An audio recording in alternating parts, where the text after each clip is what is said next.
Alors, bonsoir à cette réunion de comité plénier du 20 septembre 2022. On va repasser ensemble l'ordre du jour. 1 mot de bienvenue, ça vient d'être fait. 2, présence et déclaration de conflit d'intérêts. 3, point de discussion. 3.1, budget 2023 de la CSRPA. 3.2, publication des avis publics. 3.3, politique sur les appels d'offres et les achats. 3.4, frais pour les raccordements pour les eaux et égouts. 3.5, rue Honoré. Changement de nom de rue. 3.6, élection municipale du 28 novembre 2022. 3.7, demande pour une subvention financière. 3.8, parade de Noël 2022. 3.9, tournoi de soccer. 3.10, toiture du marché centre-ville. 3.11, bail centre communautaire de Benoît. 4 autres. 5 dossiers pour discussion à huis clos. 5.1, selon l'article 68.1c, question de renseignement qui pourrait occasionner des gains ou des pertes financières pour une personne ou pour le gouvernement local. 5.2, article 68.1g, question de litige actuel ou potentiel touchant le gouvernement local. 6, lever la réunion. Est-ce qu'il y aurait autre chose à 4? Monsieur le maire. Excusez, il y a juste un là, qui est apporté par le greffier. Je vais le placer tout de suite. C'est entente pour l'utilisation d'équipements, c'est ça? Oui. Puis c'est à 4.1, monsieur le greffier. Entente pour utilisation d'équipements. Conseillère Réaldine. Merci, monsieur le maire.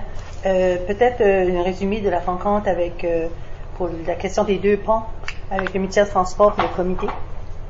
OK. 4.2, je vais placer les ponts. Oui, merci. OK. 4. Y avait-tu d'autres choses, conseillère Réaldine? Non, merci. Conseiller Yolande. Oui, pour le projet de Paul-André. 4.3, Paul-André. Autre chose. Oui, monsieur le maire. Conseillère Thérèse, 4.4. Petit rapport que j'ai à vous présenter au Caïna. Caïna. Oui. OK. 4. Y avait-tu juste ça? 4.5, conseillère Rita. C'est juste pour discussion pour les poubelles là, avec l'école WA Loisier. Poubelles. Le projet de charpenterie. Là. On pourrait faire des poubelles. LWA. OK. Autre chose. Sinon, quelqu'un proposait l'adoption avec les ajouts. Conseiller Guy Basse, secondé par la conseillère Dianomé. Question, commentaire. Sinon, on est prêt pour la question. Ceux qui sont d'accord le signifient en disant oui. Oui. Ceux contre non. Adopté.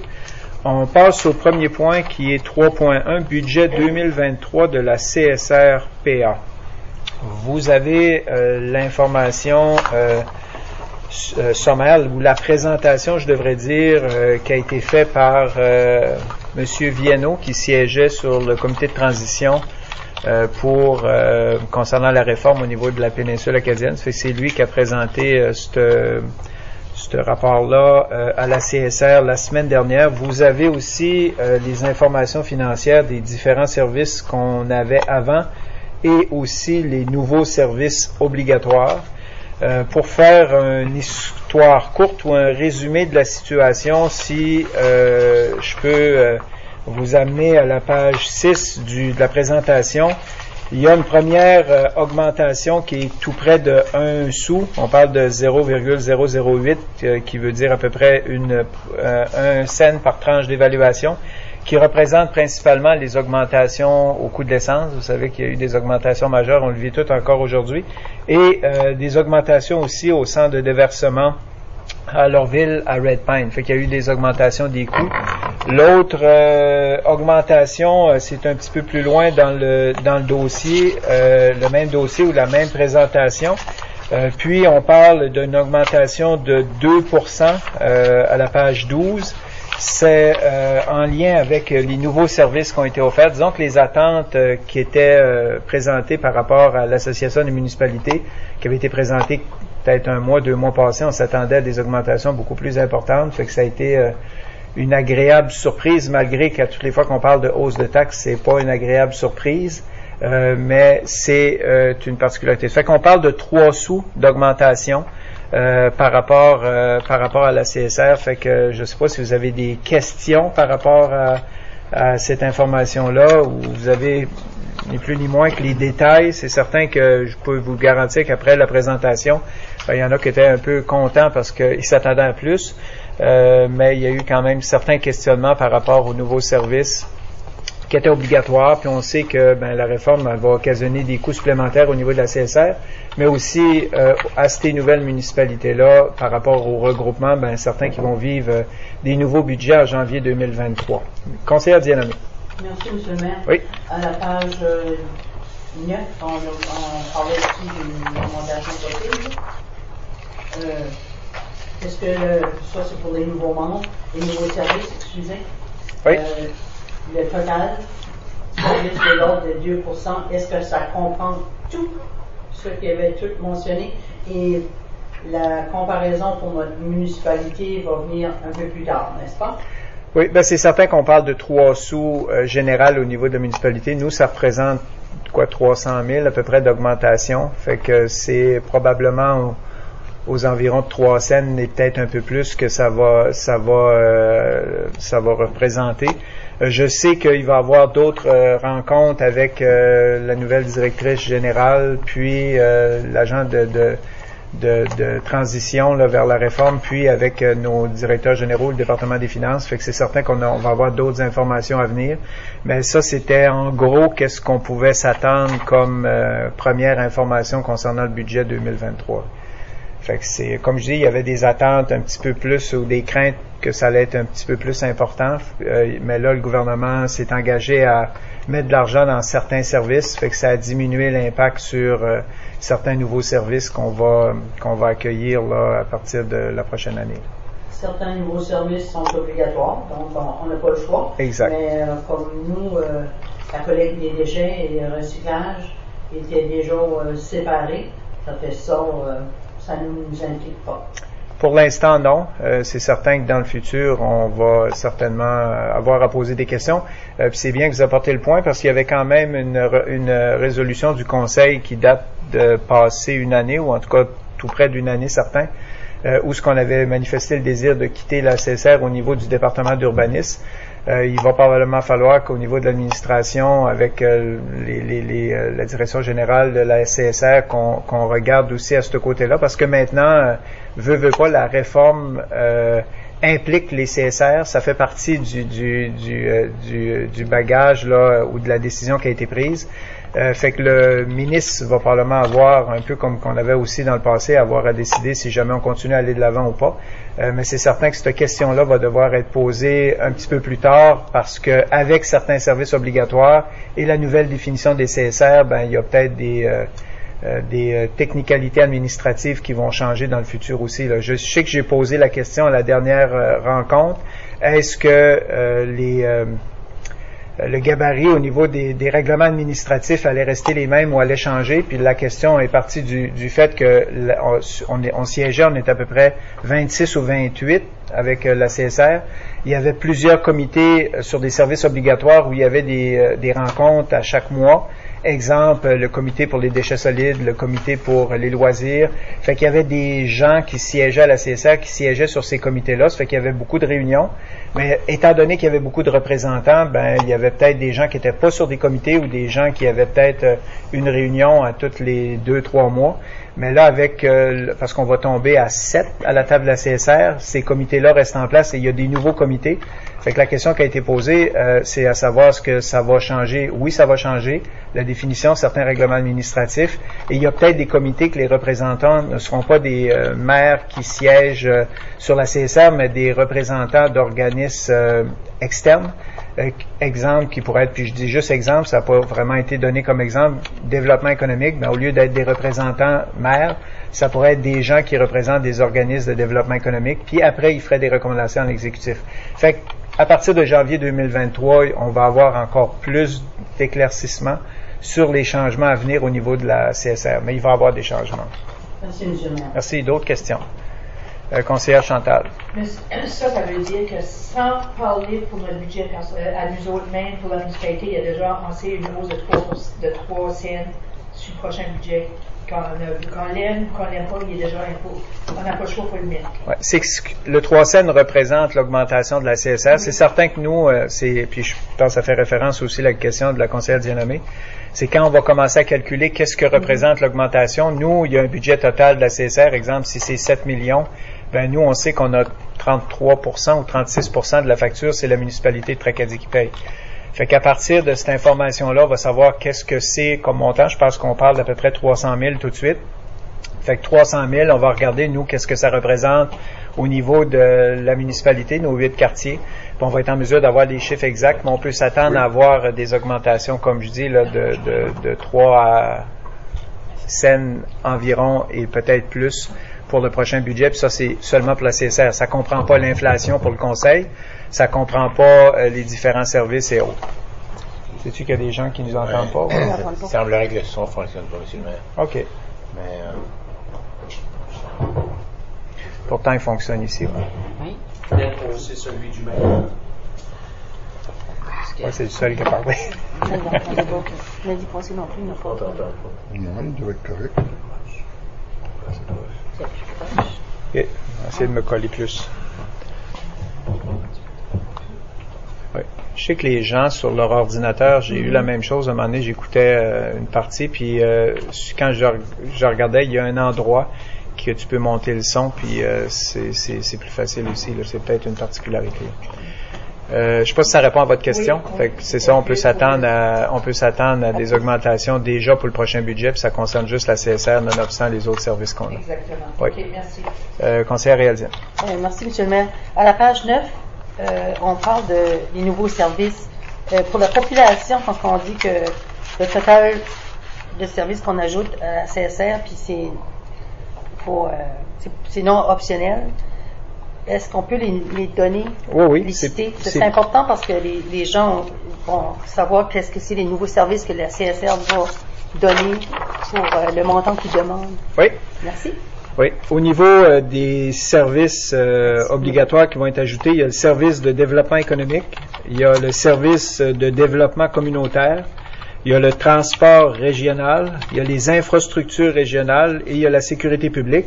On parle d'un montant total de 1 568 917.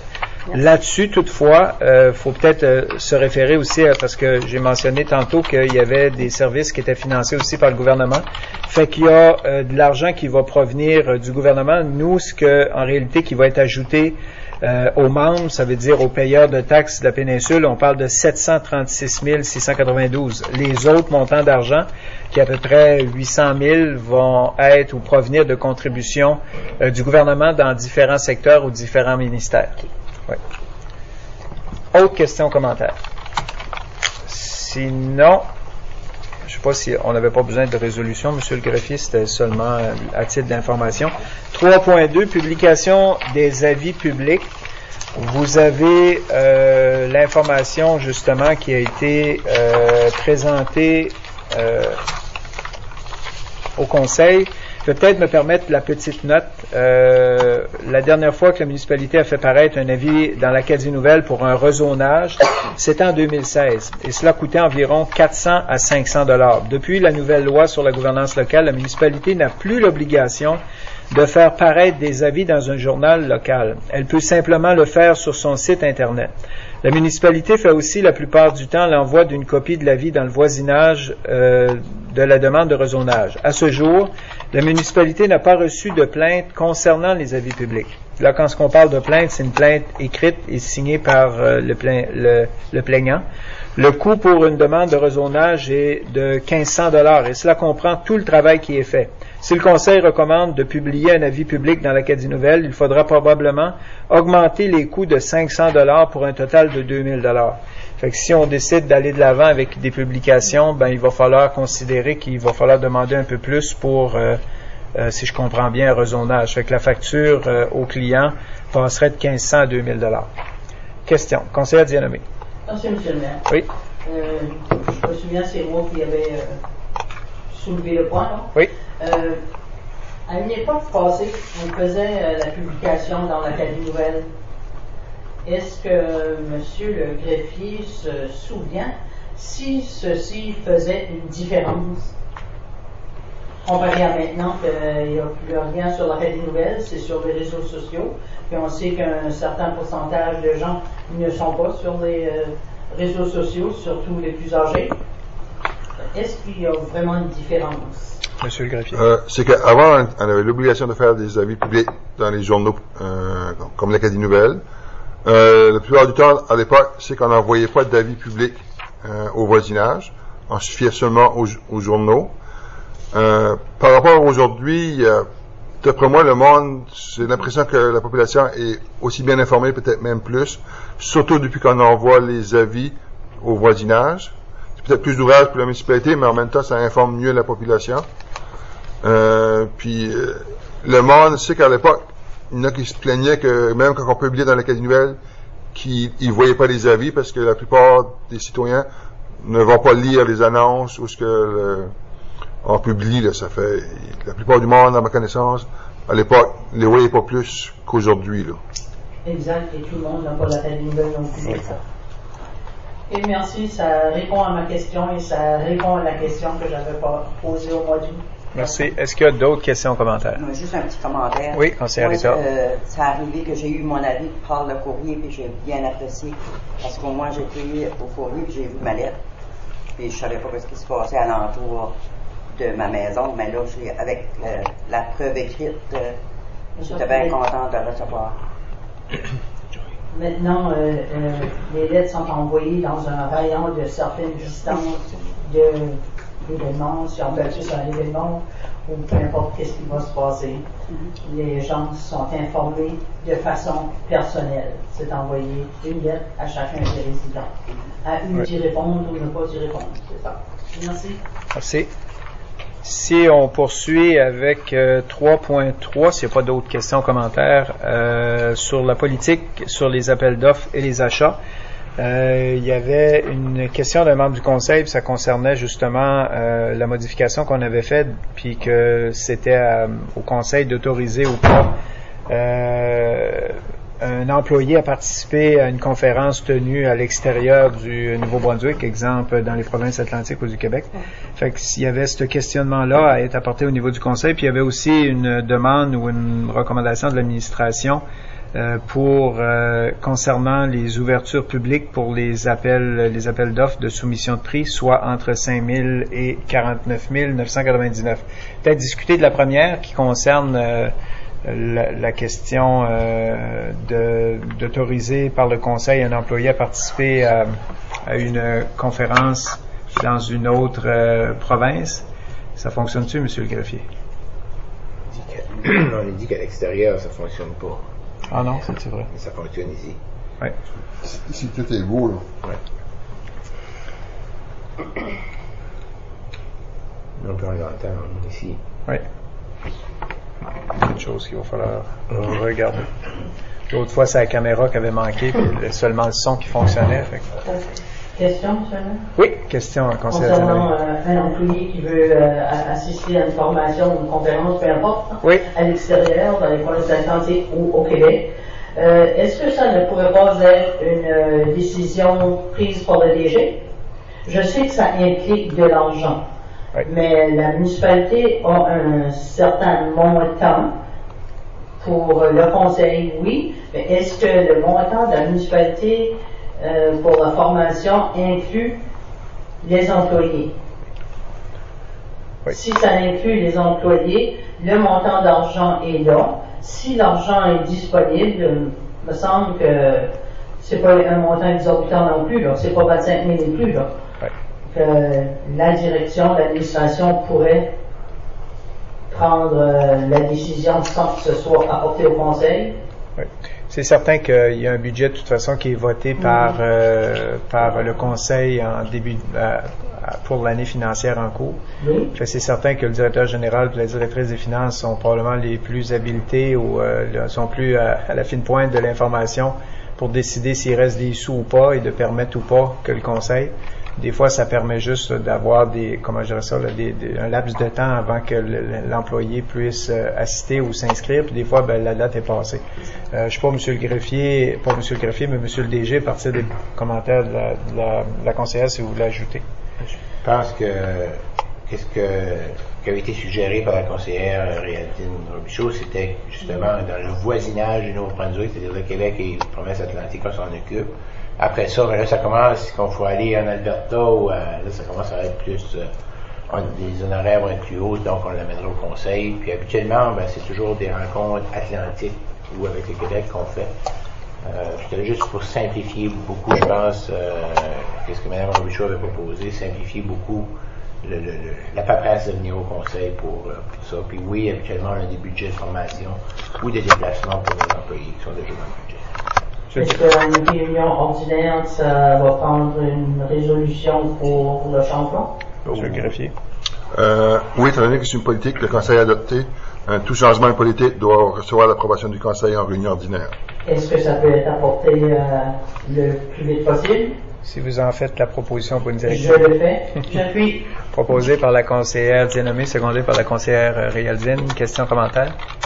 Sinon, on est prêt pour la question. Ceux qui sont d'accord le signifient en disant oui. Oui. Ceux contre non, adopté. Il y a un autre point. Il y a un autre point, oui. L'autre point, ça concerne une recommandation de l'administration, peut-être Monsieur le DG.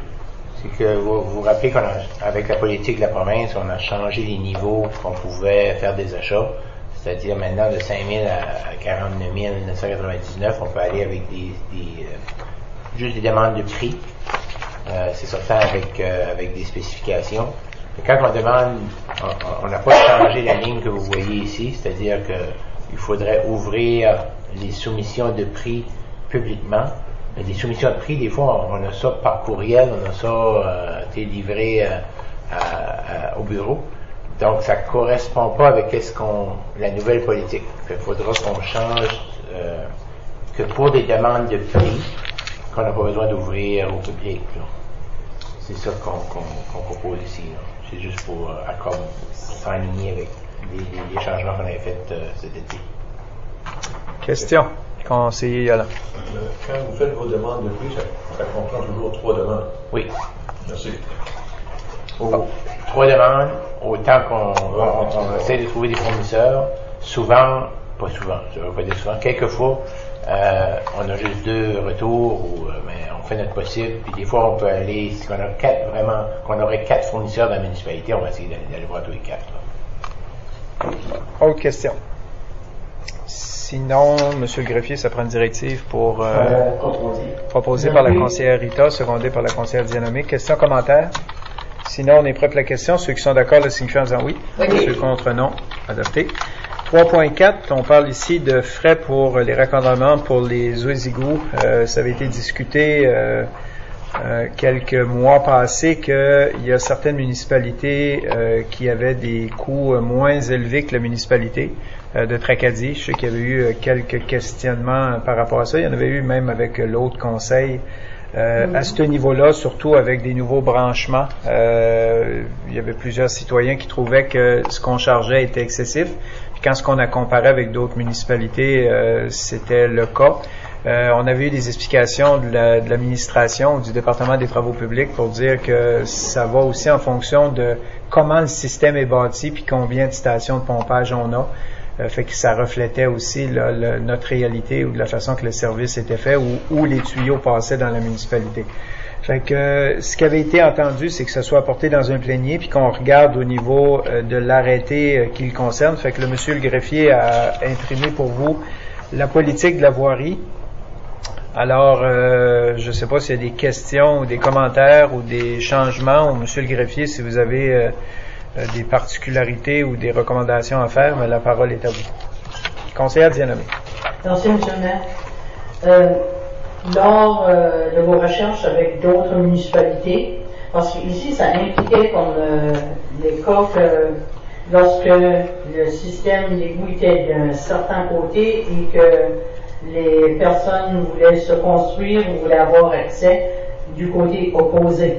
Oui. Est-ce que dans vos recherches, vous avez vérifié ça, si que dans les autres municipalités, est-ce que le coût est toujours semblable? On dirait sur mon retour. Oui, c'est un petit peu trop haut, hein, ça fait de l'écho, je pense. Ouais. Est-ce que c'est le même coût pour qu'on soit à gauche ou à droite du système, ou qu'il y a une différence de coût lors du rebranchement? Parce qu'ici, c'était surtout le remplacement de l'asphalte et tout ça qui était onéreux pour le citoyen. Oui, peut-être un petit peu. Ben c'est certain, comme mentionné, là, les coûts qui étaient demandé par la municipalité, ben, c'était représentatif au coût que nous, ça pouvait occasionner. C'est certain que pour quelqu'un que si sa propriété, le tuyau passait du même côté du chemin que la construction, c'était beaucoup plus facile, au moins dispendieux. C'est certain que si le tuyau était de l'autre côté, puis il y avait déjà de la construction, déjà des nouvelles maisons, puis en plus c'était asphalté, si on n'avait pas l'opportunité d'avoir, je sais qu'il y a une machine des fois qu'on utilise ou qu'on loue pour passer ou driller sous le chemin, c'est des fois quand on l'a déjà dans la municipalité puis ça coïncide avec une autre construction, ben on peut diminuer les coûts. Mais comme je dis, quand c'est pas le cas, ben les montants sont quand même significatifs là, comparativement à d'autres municipalités. Mais comme je dis, ça dépend comment notre système a été fait. Les coûts qu'on charge, c'est en fonction de la façon que notre système a été bâti ou construit. S'il y a une façon d'amoindrir les coûts, je sais qu'il y a eu des négociations de fait, mais ça a été du cas par cas avec certaines personnes. Mais comme qu'on sait, quand il faut détruire, souvent ce qui coûte le plus cher, c'est d'enlever l'asphalte et la remplacer. La question de l'installation du tuyau est à peu près la même chose là, d'un côté ou de l'autre, là, mais c'est surtout les frais d'asphaltage qui peuvent représenter un coût important. Fait que c'est basé là-dessus. C'est certain qu'il y a toute une réalité aussi. On est peu d'usagers à payer pour un système qui coûte très cher. Fait c'est certain que si on charge moins cher, à un moment donné, il va falloir que notre facture d'eau et d'égout soit beaucoup plus importante pour le client pour absorber le manque à gagner. Parce que si on diminue les coûts de construction ou si la municipalité absorbe, disons, 50% des frais, puis l'usager ou le citoyen en paye le 50%, ben à la fin de l'année, si on a eu 10 branchements, puis ça représente X montant d'argent, puis qu'à la fin de l'année, le département des eaux et égouts a un déficit, ben il va falloir monter la facture aux usagers pour être en mesure de combler ce manque à gagner-là. Fait que le fait déjà qu'on a un système qui est désuet, qui date de très longtemps, qu'on a beaucoup de bris d'aqueduc à chaque hiver, puis que déjà on accumule des déficits en fin d'année à cause de ces bris-là, ben c'est certain que de payer ou d'absorber une certaine partie des dépenses, ben il faudrait aller le chercher dans l'année. C'est pas comme un investissement, exemple, de développement économique où ce que les gens payent de la taxation sur les 25-30 prochaines années. Le budget d'eau et d'égout, comme je dis, il y a peu d'usagers. C'est un budget qui est quand même plusieurs millions, puis on est, je sais pas si on est 3000 à payer pour une facture quand même assez importante, là. Oui. Merci pour votre réponse. Je comprends que si on brise l'asphalte, on est obligé de la remplacer parce que moi je me construis d'un certain côté de la route, là. Je comprends que les conséquences pour moi devraient être plus élevées financièrement que celui qu'on n'a pas eu besoin de faire ça. Mais oui, d'après ce que vous venez d'expliquer, avec le nouveau système, on devrait être en mesure de réduire ces dépenses-là? Pas nécessairement. C'est que là, tout de suite, on remplace un système qui est désuet. C'est juste que je dis que notre système d'eau et d'égout, il coûte trop cher pour deux raisons. La première, c'est que le système date de passé 50 ans. On a beaucoup de bris d'aqueduc à chaque fonte des neiges qui nous occasionnent des déficits en chaque année. C'est certain que nous, si on donne des rabais sur les branchements d'égout, à un moment donné, il va falloir que le contribuable paye ce rabais-là parce que le système est financé par les citoyens à partir de la taxe, pas la taxe qu'on paye avec le bill de taxe, mais la taxe d'eau et d'égout. C'est certain, si je regarde 2 ans passés, on a eu une augmentation de 90 $ par année. Pourquoi? Parce qu'on avait accumulé des déficits les dernières années dans les budgets. Fait que c'est certain que ça, c'est une réalité. L'autre réalité qu'on a, c'est que la municipalité est sur un terrain plat. Au lieu d'avoir une dénivellation, quand c'est sur un terrain plat, on a besoin de plus de stations de pompage. Fait déjà, le fait d'avoir beaucoup de stations de pompage, il y a déjà une dépense électrique qui est déjà élevée.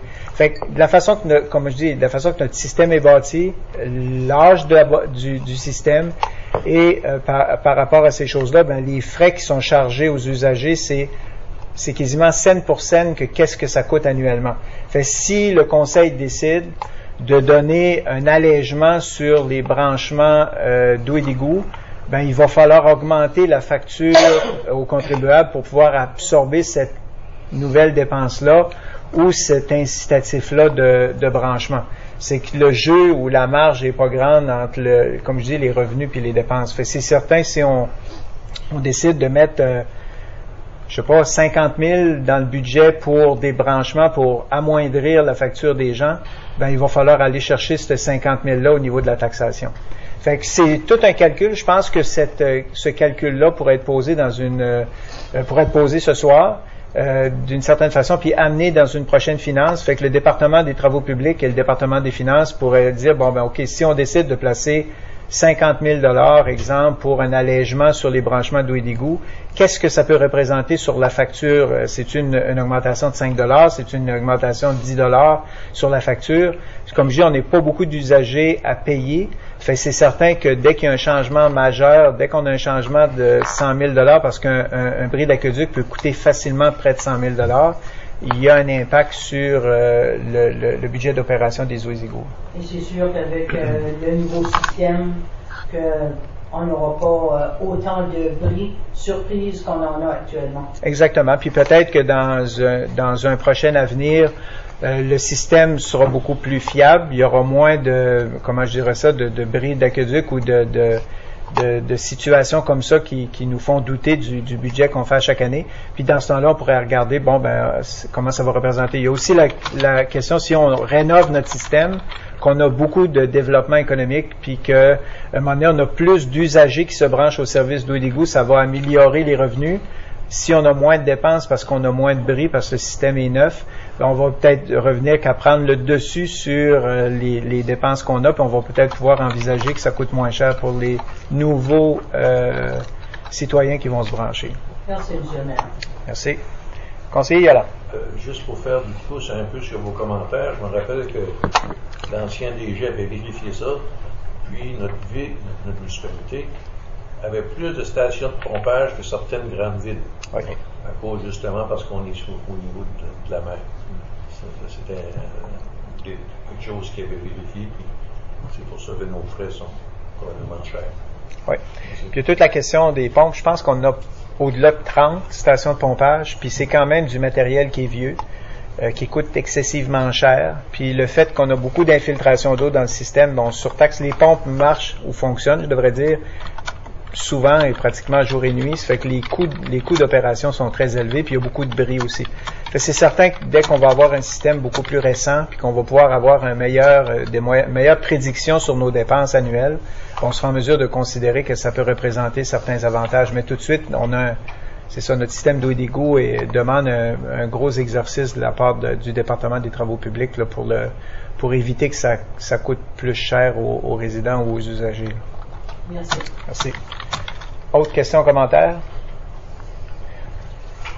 On poursuit avec 3.5. Ça concerne la rue Honoré pour un changement de rue. C'est de l'information qu'on avait eue ou une demande qu'on avait eue de la part d'un citoyen. Fait que vous avez l'information, qu'est-ce qui a amené le citoyen justement à demander le changement de rue, avec qu'est-ce que ça implique aussi, là, parce qu'il y a une implication quand on décide de changer le nom d'une rue. Je ne sais pas, M. le greffier, je sais que ça avait déjà été apporté par le conseil dans le passé, là, parce qu'il y a toute une question, s'il y a plusieurs gens qui restent là, puis on change la rue, il y a une question de changement d'adresse, il y a des frais qui sont rattachés à ça. Si tu fais affaire avec différentes instances ou différents recouvrements, il faut que tu avises tous les gens ou tous tes fournisseurs ou tout, exemple, le câble ou ces choses-là pour demander les changements d'adresse. Je sais que ça nécessite des fois des frais ou des démarches de la part des citoyens. Fait que je ne sais pas si vous avez des questions ou des commentaires. Là, je pense que vous avez l'information. Puis M. le greffier probablement a déjà travaillé sur le dossier ou a de l'information sur le dossier. Ici, la rue Honoré, elle a été aménagée. Non, je ne sais pas de quelle année. C'est lorsque la municipalité a fait la nouvelle tour d'eau et son usine de traitement du manganèse. On avait acheté un terrain, mais pour acheter un terrain, on a été obligé de faire une rue publique. Puis l'information qu'on avait dans ce temps-là, c'était que c'était M. Honoré Brideau qui avait les terrains. On avait une demande pour, à l'époque, que la rue soit nommée Honoré, parce que Brideau était déjà pris, là. On l'a nommé Honoré. Ici, on a une demande qu'ils disent que c'est M. Bernard Brideau, qui était l'ancien propriétaire, qu'il demande que la rue soit nommée Bernard. On a vérifié auprès de ce site de la province, puis il n'existe pas de rue Bernard dans la municipalité, donc c'est un nom qui peut être légitime. Ce terrain-là, le seul bâtiment qui est là appartient à la ville. Les restants, il y a 3-4 terrains, puis c'est des terrains qui sont vacants. Donc, il n'y a pas d'habitation. Le seul changement d'adresse qui devrait être fait, c'est par la municipalité. Nous autres, notre recommandation, c'est que quand ça vote là-bas, ce serait peut-être d'envoyer un avis sur les médias sociaux pour savoir s'il y a de l'opposition à ça que la municipalité change le nom de la rue. Parce que ici, c'est pas une pétition qu'on a reçue, c'est bien une demande d'un citoyen. Monsieur, voyons, conseiller Guy. Merci, Monsieur le maire. Est-ce que ça prendrait une directive administrative? Moi aussi, Monsieur le greffier, je pense que tu peux parler de l'autre truc à côté qui s'appelle... C'est ça. On a un autre truc qui est pas loin, peut-être il y a 2-3 maisons qui est là-dessus, je crois, qui est la rue H.J. Brideau. Puis le H, ce serait pour Honoré. Mais, comme je dis, officiellement, c'est la rue H.J. Brideau. Alors, on ne voit pas le nom Honoré, là. Fait que, oui, pour répondre à votre question, conseiller Guy, il faudra avoir une directive si on veut aller, comme la recommandation de l'administration, c'est qu'on aille envoyer aux résidents un avis pour voir s'il y aurait des objections. Puis à partir de là, parce que comme mentionné par le greffier, c'est basé sur un citoyen qui fait la demande, mais c'est certain que ceux qui restent sur la rue, ça va occasionner des problématiques. Ça serait bien que le conseil puisse justement les informer puis voir s'il y a des objections. Mais pour le faire, comme mentionné, ça prend une directive. J'en fais la proposition. Proposé par le conseiller Guy, secondé par la conseillère Joanne. Question, commentaire? Juste un petit commentaire. Commentaire, conseillère Rita. Monsieur le greffier, c'est la rue comment? Joanne? Oui, c'est proposé par conseiller Guy, secondé par la conseillère Joanne, puis une question de la conseillère Rita. Oui. Vous sûr que c'est Brideau? Je pense que c'est comment? Ah, oui, c'est vrai, c'est H.J. Como. Ouais. C'est vrai. Ah oui, c'est oui. Déformation professionnelle. Oui, pas de problème. S'il n'y a pas d'autres questions, commentaires après pour la question, ceux qui sont d'accord le signifient en disant oui, ceux contre non, adopté. 3.6, élection municipale. Peut-être juste à titre d'information, l'administration veut nous informer que le 28 novembre, il y a une élection basée sur la réforme, mais nous, on a quand même une vacance au niveau du conseil là, avec le départ de M. Gilbert. Puis, c'est juste qu'à cette même réunion-là, cette même date-là d'élection, il y a une réunion ordinaire, puis selon notre arrêté procédural, la réunion est annulée. Quand c'est une journée d'élection, la réunion est annulée. Si jamais il y aurait une particularité ou une importance, ben on a toujours la possibilité de faire un extraordinaire si l'administration juge ou le conseil qu'on a besoin d'une résolution importante pour faire avancer la municipalité. Fait que c'était pour vous aviser que le 28 novembre, étant donné que c'est une élection, ben il n'y aura pas de réunion ordinaire. Fait que vous pouvez le noter à votre agenda. Je ne sais pas s'il y a des questions ou des commentaires. Sinon, on poursuit avec 3.7, demande pour une subvention financière. Fait que j'imagine que c'est une résolution qu'on a fait quand monsieur le greffier était absent. Faut croire qu'on n'avait peut-être pas tout donné la bonne information. Peut-être, monsieur le greffier, vous pourriez préciser peut-être pour être certain qu'on comprenne bien là, la situation. C'est juste que quand on donne une subvention financière économique à un propriétaire, il faut dans la résolution mentionner quel titre de promotion de subvention, comme là, on a une résolution typique qu'on utilise où ce qu'on dit que c'est 80% la première année, 60, 40 et 20. Puis il y a aussi que la propriété en nomme les nids du terrain pour être certain d'avoir le bon terrain. C'est que si le conseil est d'accord, je pourrais juste amener après une réunion du conseil une modification pour mettre la résolution conforme aux politiques de la municipalité. Une question, M. le maire? Oui, question.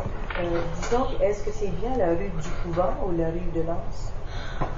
L'ancienne adresse, c'était 400 rue de Lens, c'était pas la bonne adresse. On a effectué les changements depuis ça. Oh. Oui. C'est dans les 3000 rue de Lens qui est les adresses pour les terrains. Okay, merci. Fait que, comme vous mentionnez, ça prend une directive pour la porter dans une ordinaire. Oui, proposé par la conseillère Dienomé, Chantal, puis secondé par le conseiller Yolande. Questions, commentaires? Sinon, on est prêt pour la question. Ceux qui sont d'accord le signifient en disant oui. Ceux contre non. Adopté. Peut-être juste une question, c'est que là, j'ai déficit d'attention, je regarde la porte. Est-ce qu'ils ont réussi à régler la situation de son? On ne sait pas encore, je pense que... OK. On va nous répondre. Non? Ça marche? Oui, ça fonctionne? marche. Ah, good. On va continuer, malgré qu'on doit continuer parce qu'on a un public. 3.8. On a voté. Oui. 3.8, parade de Noël 2022. Fait que vous avez l'information de demande qui a été faite par Monsieur Bernard. Je sais pas s'il y a des questions ou des commentaires. Question, conseillère Rita. Il demande la fermeture de la rue, mais il n'y a pas donné de date. D'habitude, c'est pas début décembre. Le 11 ou le 18? Ouais, là. Ah oui, celle-là. Moi, je gardais là. J'entends. Pour le défilé. Mais qu'est-ce que l'administration, ça serait plus à eux autres à décider de la date? Monsieur le greffier, oui. C'est que normalement, ils font 2 dates, parce que si le 11 décembre il y a une tempête, parce que la parade va être le 11 décembre, maintenant qu'il y a une tempête, elle va être remise automatiquement le 18 de décembre. Okay. Mais c'est l'administration qui s'occupe pour la sécurité publique et toutes ces choses-là. Ah, je suis pas sûr. J'ai pas pu avoir les réponses que je voulais aujourd'hui, M. le maire. Oui. Puis, c'est justement, comment ça se faisait dans le passé, j'étais pas là. Donc, on a ça à vérifier, mais c'est certain, si on veut faire une parade de Noël, ça implique des enfants, donc ça implique la sécurité publique autour. Ça, c'est garanti. Fait que, on va vous revenir avec les détails plus tard, mais c'est certain qu'on lance cette demande-là, que je pense que ça se fait à chaque année. Là. Oui. Le conseiller Guy. Merci, M. le maire. J'avais apporté une proposition là-dessus que c'était la municipalité qui allait s'occuper dorénavant de céduler des dates, mais avec M. Bass, avec une collaboration, étant donné que c'est toujours lui qui était l'instigateur, si vous voulez, mais j'avais apporté que ce soit vraiment la municipalité qui s'occupe de cette structure-là. Ouais. Surtout au niveau de la sécurité publique, là, pour être certain c'est le fait de s'occuper de la sécurité publique, là, on a quand même des assurances ou des gens qui sont attitrés à ça. Là, je pense qu'on voudrait éviter qu'un organisme ait le fardeau ou porter le chapeau s'il arrive des incidents ou des particularités là, qu'on voudrait certainement éviter. Là. Conseillère Dienomé. Merci, M. le maire. Oui. Par les quelques dernières années passées, on fermait la moitié de la rue, même pour le 15 août. Puis la circulation se faisait pareil d'un côté, qui devenait dangereux pour les enfants, n'importe été ou hiver. Et cette année, au 15 août, la rue a été fermée au complet. Puis on a un bel endroit pour la déviation de la circulation. Puis je pense que ça n'a pas posé de problème. Pas qu'on a entendu parler, peut-être que quelqu'un en a entendu parler, mais je pense que ça s'est bien fait. Si ça a été un succès pour le 15 août, la déviation de la route, ça pourrait encore l'être pour la parade de Noël. Oui. Je sais que la question de l'organisation, comme mentionné par M. le DG, ils vont vérifier pour avoir des réponses à des questions. Il y a toute la question de demande de fermeture de rue se fait par la municipalité aux dates.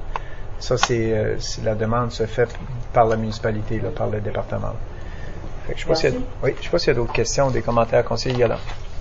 C'est pas vraiment à propos de la parade, mais c'est à propos quand il donne les cadeaux de Père Noël, la visite du Père Noël. J'ai cru voir au marché que c'était annoncé au Richelieu.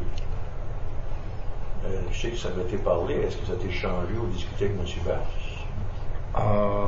C'est déjà au marché. On a une rencontre qui est cédulée sous peu. On a discuté avec M. Bass, il était enchanté, mais je savais pas que c'était déjà annoncé. C'est ça qui est.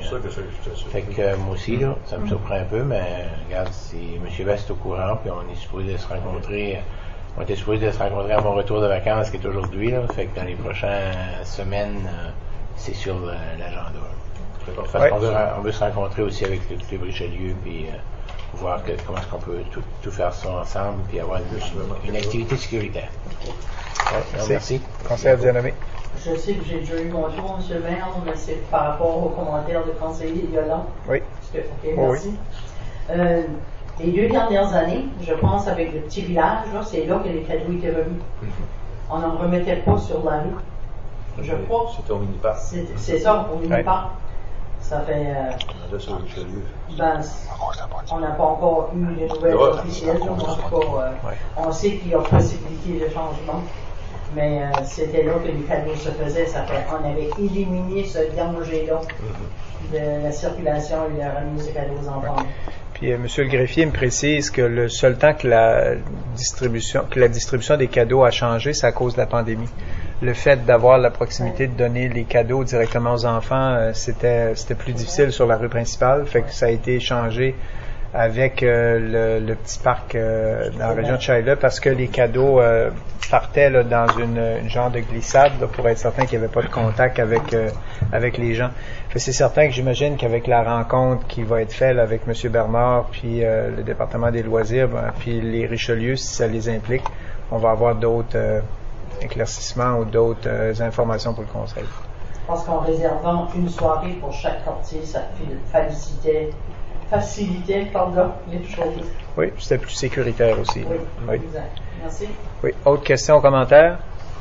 Sinon, on poursuit. 3.9, tournoi de soccer. Je pense qu'il y avait eu, ça avait été apporté. Oui, exactement. Merci. Oui. Ma question au niveau, c'est qu'on avait eu le tournoi de soccer, comme j'avais mentionné, provincial à Tracadie U13. En général, ça avait très bien été. Il y avait eu quelques petites lacunes que les gens avaient commentées dessus. Okay? C'est pas par rapport aux organisateurs. Ma question, c'est l'implication de la municipalité là, des loisirs là, lorsqu'on a une activité. Okay? Normalement, tu sais, comme je voyais lors de la course à pied, je remarquais des barricades de la municipalité. Quand il y a une activité de la municipalité, comment ça fonctionne pour la participation à ce niveau-là? Oui, ben justement, j'ai parlé aujourd'hui avec M. Cinqueur qui organisait le tournoi provincial. Puis, lui mentionnait que le fait que l'organisation était faite par eux autres, ce qu'il y avait comme suivi avec la municipalité, c'est le directeur des loisirs, puis son contremaître qui fournissait tout ce qui était demandé. Moi, il a mentionné que tout ce qui avait été demandé à la municipalité, comme soit matériel, comme ressources ou ces choses-là, ça a été accordé. C'est certain qu'il y a des commentaires qui ont été donnés sur la question des terrains, dans le sens que partout ailleurs où il y a des provinciales, ils jouent sur des turfs, des terrains synthétiques. Il y a des commentaires qui ont été donnés que la municipalité faisait très bien en fonction des terrains qu'il y avait, parce qu'on faisait un provincial sur pas nécessairement la même qualité de terrain qui se fait à l'extérieur. Fait que j'ai invité M. Cinqueur, ça fait je dirais 5-6 mois, qui parle de venir rencontrer le conseil. Fait que je l'ai invité à le faire. Puis je crois que justement aujourd'hui, il y a une demande qui a été faite pour rencontrer le conseil à cet effet-là. Fait que lui veut rencontrer le conseil municipal pour voir dans le futur si on serait en mesure, la municipalité, de faire comme bien d'autres municipalités, d'avoir un terrain synthétique pour la municipalité. Il y a toute la question de statistiques sur les joueurs, les entraîneurs, les arbitres qui font partie de cette organisation-là. Fait que c'est l'information que j'ai eue justement ce matin. Là, j'ai eu une conversation avec lui, mais il m'a garanti, il dit, M. Lausier, il dit, je peux vous garantir que j'ai 400% du support du département des loisirs pour aider ou contribuer avec les événements, en tout cas pour le soccer. Là, ça a été, comme je dis, j'ai juste parlé suite justement au tournoi qui avait été fait. OK, mais ma question, c'est normalement la municipalité, si je reviens comme au niveau, est-ce que la municipalité, normalement, fournit une personne? Lorsqu'il y a une activité. C'est certain que, comme mentionné, ça va selon les organisateurs, qu'est-ce qu'ils demandent à la municipalité. Habituellement, ce qu'ils font, puis différents organismes fonctionnent différemment. Je sais que quelques mois passés, on a eu, à un moment donné, un tournoi provincial de baseball. On a eu une demande écrite qui est venue à l'attention du conseil. Les exigences, c'était la gratuité des terrains. il y avait une demande de dons, s'il y avait de l'argent donné, il y avait, je pense, des prix ou des médailles ou des effigies là, de la municipalité, mais il n'y avait aucunement de demande d'employés ou ces choses-là. Fait jusqu'à date, ce qui est demandé à la municipalité, on donne qu'est-ce qui est demandé. S'il y a des demandes particulières ou qui vont à l'encontre de, comme je dis, des politiques ou des arrêtés, ben ça vient au conseil, fait que c'est le conseil qui détermine comment ça va. Là. Mais jusqu'à date, si on fait référence au tournoi de soccer, ce qui a été demandé à la municipalité, l'organisation du tournoi provincial ont eu qu'est-ce qu'ils ont demandé, mais ils n'ont pas demandé plus que ça. Là. C'est ça que M. Cinqueur vous a dit? Oui. Oui. Puis il a même parlé avec l'association provinciale parce qu'il y a des commentaires qui ont été faits à l'association provinciale. Il m'en a parlé aussi. Puis ça a été réglé avec l'association provinciale par rapport à l'organisation du tournoi. Fait, je pense qu'il y a, comme je dis, il y a toujours des gens qui sont représentants ou qui sont organisateurs du tournoi. Fait que c'est une particularité qu'il faut regarder. Des fois, c'est certain qu'il y a des gens qui vont observer ou des gens qui vont voir ou qui vont porter un jugement. Mais moi, j'ai eu la garantie ce matin par téléphone que ce qui avait été demandé à la municipalité, ça avait été donné, puis il était entièrement satisfait du service au niveau des loisirs de la municipalité. Je peux pas ajouter plus que ce que j'ai entendu. Puis la demande avait été fait de me rencontrer ou de me parler la semaine dernière. J'ai essayé 2-3 fois, mais il faut croire qu'avec la question de la reine qui est décédée, puis les congés au niveau des écoles, j'avais essayé jeudi ou vendredi passé. Suite à cette activité-là, je sais que lui avait eu plusieurs personnes qui l'avaient contacté par rapport justement à certains commentaires. Mais il voulait s'assurer de me parler pour être certain de dire qu'au niveau du département de loisirs, tout ce qui avait été demandé avait été donné de très haute qualité. Il dit, j'ai même le téléphone cellulaire des employés pour être certain que durant le tournoi, s'il arrive quelque chose, j'ai tout ce que j'ai besoin, puis j'ai pas de problématique à ce niveau-là. Comme ça, M. Cinqueur vous a dit c'est lui qui a organisé ça. Ben, il a dit qu'au niveau des choses qui avaient été faites dans cette fin de semaine-là, les demandes qui avaient été faites au niveau de la municipalité, je peux juste répéter qu'est-ce qu'on m'a dit. On m'a juste dit que l'information qui avait circulé, qui avait eu des problématiques avec qu'est-ce que la municipalité avait fait, pour lui, la municipalité, tout ce qui a été demandé a été donné par la municipalité pour les aider dans le processus du tournoi. C'est ce que moi j'ai eu comme information. Fait que je peux juste dire ce que j'ai eu comme information. Si, comme au niveau, admettons que le comité demande pour des toilettes chimiques, OK? Parce que moi, c'est les lacunes que j'ai entendu parler, puis c'était des lacunes qui n'étaient pas d'une personne, là, de beaucoup de personnes. Puis c'est pas de M. Cinqueur. Ouais. Ça fait... Moi, c'est comme je dis, moi, mon but, c'est pas pointer quelqu'un. C'est pas pointer la municipalité. Moi, mon but, là, c'est quand ce que les gens viennent à Tracadie pour un tournoi, là, c'est qu'ils disent « Wow, on va y aller de nouveau ». Pas qu'ils disent que les toilettes chimiques débordaient, puis qu'il n'y avait pas de telle toilette chimique d'une telle place, et qu'ils sont obligés de marcher je ne sais pas comment loin. Ouais. C'est juste ça. Ouais. Tu sais, je veux juste qu'on regarde bien. Ouais. Ben, c'est pas pointer un puis pointer l'autre. Ouais. Je veux qu'on regarde bien, je veux qu'on donne le service, puis qu'on soit... Non, je le sais qu'on n'a pas de toilette chimique. Ouais. C'est pour ça que je demandais la participation des loisirs. Ouais.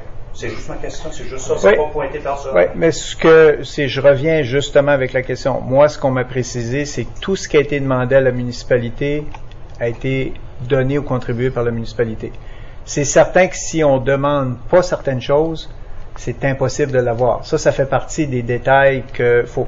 C'est comme je dis, là, il y a une marge entre ceux qui l'organisent, puis au niveau de l'organisation, ceux qui sont responsables de faire telle ou telle chose. Je donne juste l'exemple, on a eu des spectacles l'été passé. Il y a eu des demandes à la municipalité de passer des barricades. On a eu des demandes pour passer certains matériels. À chaque événement qu'il y a, on avait justement, juste avant l'heure du jour, quelqu'un qui organise une parade ou qui veut avoir certains services au niveau des loisirs. La demande est faite à la municipalité. On n'a pas de politique tout de suite au niveau du prêt d'équipement ou des détails par rapport aux équipements. Comme mentionné par M. Greffier, on n'a pas de toilette chimique. Fait que c'est certain que si on n'a pas de toilette chimique, ben il faut que quelqu'un le demande, puis il faut que quelqu'un qui demande aussi c'est qui va payer pour la toilette. Étant donné qu'on n'en a pas, c'est pas gratuit. Des barricades qu'on passe, qui nous coûtent absolument rien, il n'y a aucun prix.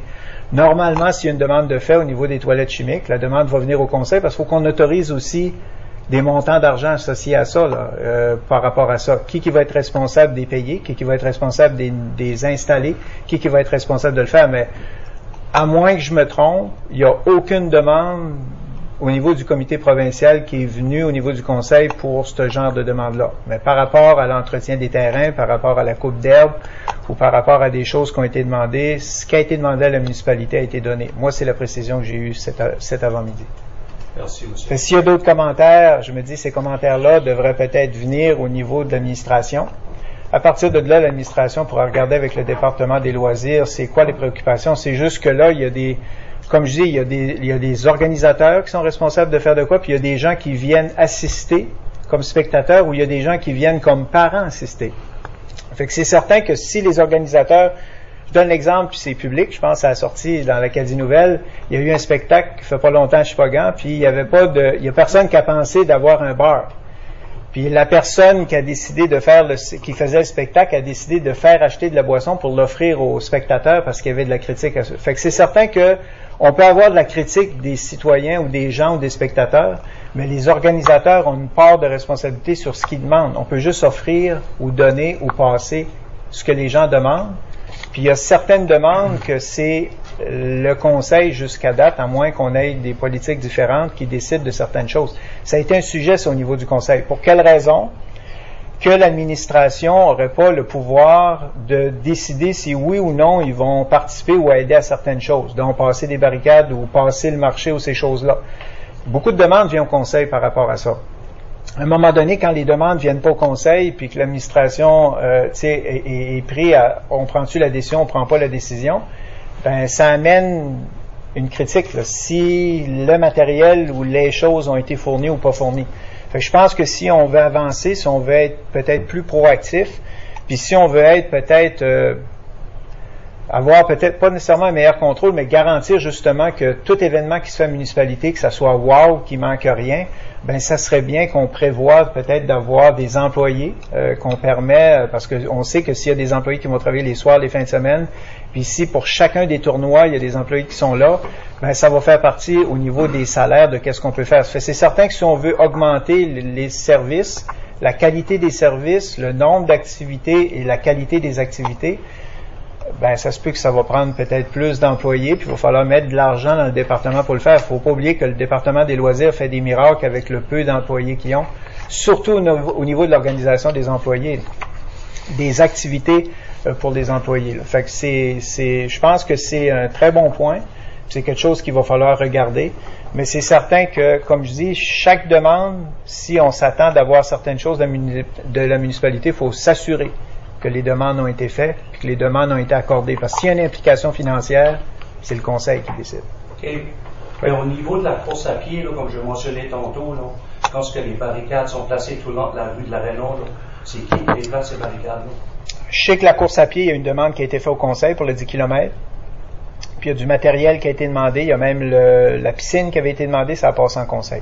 Et c'est la municipalité qui paye pour les employés? Ben, je sais pas. Si les demandes qui ont été faites ont été accordées par le conseil, puis je sais que j'ai eu justement des remerciements de la présidente du comité 2 semaines passées pour tout ce que la municipalité avait fait pour l'organisation de l'activité, parce qu'on avait facilité justement l'organisation. Faut pas oublier qu'il y a une différence entre la municipalité qui organise puis le comité qui organise.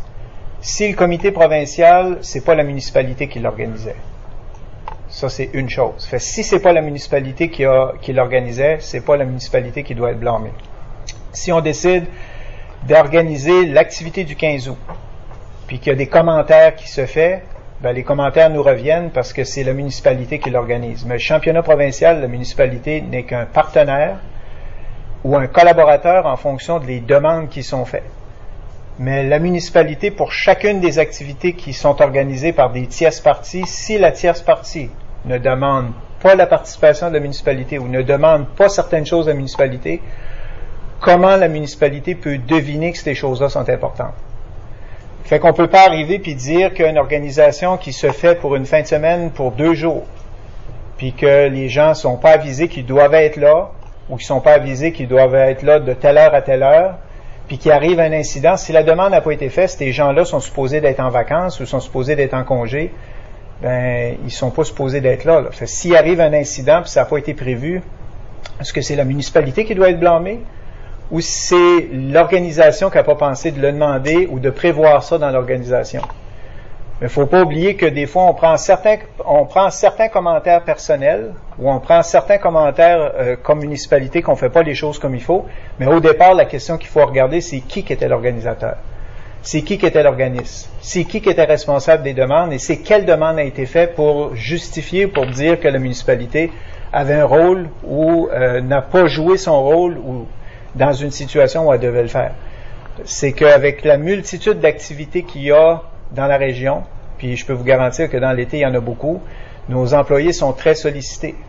Mais beaucoup de sollicitations se fait par des demandes puis des choses qui ont été faites. OK, un dernier point. Oui. Wow. Je trouve ça juste drôle un peu parce que juste avant, M. Cinqueur t'a contacté. Il m'a contacté pendant la semaine, qui a même appelé à la municipalité pour me parler. OK? Pour me faire voir de sa préoccupation par rapport à mon commentaire. Puis j'ai posé une seule question. J'ai demandé, c'est-tu toi qui organisais le tournoi provincial? Il m'a répondu non. Merci. Comme mentionné, il ne faut pas oublier qu'un tournoi provincial, moi je ne veux pas mettre M. Cinqueur dans le show. Je pense que M. Cinqueur, c'est un grand bénévole. Quand on organise un provincial, même si l'association provinciale est responsable d'organiser un tournoi provincial, puis pour avoir été enseignant d'éducation physique puis organiser plein d'activités, ça prend des partenaires. Ça prend la collaboration des organisateurs locaux, des organismes locaux. Ça prend la collaboration certainement de la municipalité, mais il y a un organisme en charge du tournoi. Et dans l'organigramme du tournoi, il y a des gens qui ont des responsabilités de demander certaines choses. Fait il faut juste s'assurer que les choses qui ont été demandées ont été aux personnes appropriées, s'il y a eu un refus ou pas. Puis, c'est certain que, comme je dis, à la base, la municipalité n'était pas responsable du tournoi. C'est l'association provinciale. Fait que les critiques qui viennent au conseil, à partir de là, il faut peut-être les rediriger aux personnes qui étaient responsables d'organisation pour voir ce qui s'est passé. C'est juste que là, on met peut-être certaines, puis aujourd'hui, on est public, puis on met peut-être certaines personnes dans l'embarras, justement parce qu'il y a des commentaires qui ont été faits basés sur peut-être des gens qui n'étaient pas contents ou pas. Mais il reste qu'en bout de ligne, on a des gens tout de suite qui sont en mesure d'offrir un service qu'on leur demande, mais c'est certain que si on ne leur demande pas, c'est une autre chose. Moi, c'est ce que j'ai eu comme information. S'il y a autre chose, ben j'espère qu'on va avoir l'information. Ça, c'est certain que j'imagine que M. le DG serait bien intéressé d'avoir tous les commentaires autour de ce dossier. C'est comme j'ai mentionné, je sais que M. Cinqueur donne beaucoup. Oui. Il a donné sa vie, sa carrière pour les jeunes. Bravo. Merci. Mais je veux juste éclaircir pour les prochaines fois qu'on soit bien en ligne. Oui. Nous et les personnes qui vont organiser quelque chose. Oui.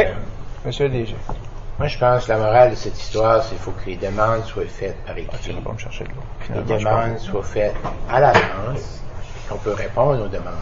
Là, cette fois-ci, on peut être blâmé ou pas, puis peut-être avec raison ou pas, mais quand on n'a pas de demande écrite, ou qu'on n'a pas des demandes formelles, parce que tout de suite, ma compréhension, c'est qu'on a fourni aux organisateurs, c'était pas notre événement, c'était le leur, on a fourni qu'est-ce qu'ils ont demandé.